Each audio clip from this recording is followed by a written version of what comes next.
Alright guys, I just got to this island. We're halfway between Pelican Harbor and Hullover. I just stopped to do a function check with everything, take a little break, check my camera on the footage I got so far, and pretty much just, make sure everything was going smoothly and to get on the camera with you guys. It's unbelievably difficult to kind of manage sailing the boat and operating the boat and staying in the channels and going the direction I want to go and sailing and steering and the whole nine, and also kind of get good footage. So I'm going to work on that. Obviously it's something I need to do if I'm going to share this with you guys, continue sharing it with you guys.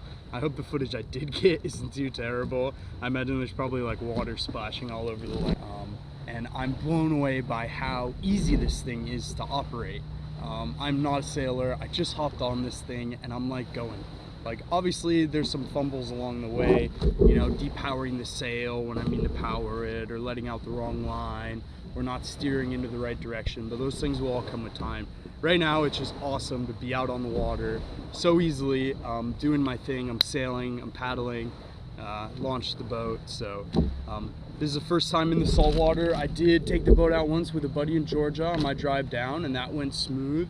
But obviously the conditions were a lot more mild. We've got like 1 to 2 feet of chop here in the intercoastal and like 15 knot winds out of the east. Great sailing conditions. I am getting wet quite a bit, but it's a whole lot of fun. I'm really enjoying it, and getting out on the boat and sailing it makes me really looking forward to starting my trip and getting underway. So with that being said, I'm here in Miami like 3 to 5 weeks while I prep for my trip. So I'm doing the Florida CT, guys. It's 1,515 miles around the coast of Florida. I'm anticipating this to take anywhere from 3 to 4 months.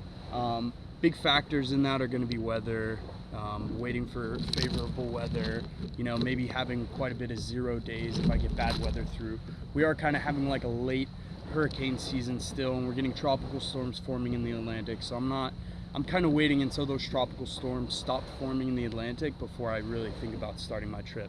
But on the plus side, that gives me a lot of time to put this thing through its paces and test out my gear and test out my setup and test out my skills, frankly, and brush up on my skills. I'm going to try to get out with some of my buddies who have a little bit more experience sailing, and maybe they could help me out a bit.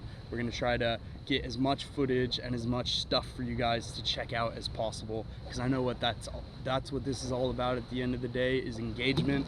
I want you guys to come and enjoy this stuff and enjoy watching me do my journey, and maybe decide you want to get involved, and maybe you decide, like, for you it's time to become an activist and to do something to work towards environmental conservation.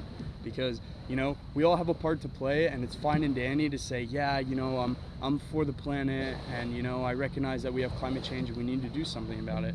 But at the same time, like, we got to do something too. And I'm not trying to say like I'm a saint, I definitely can be wasteful. I drive, I fly, I'm a world traveler, I understand all that, but it's every little thing that you can do to help the planet and help our course of action in combating climate change, in combating rising sea levels, in combating human caused global warming on the planet.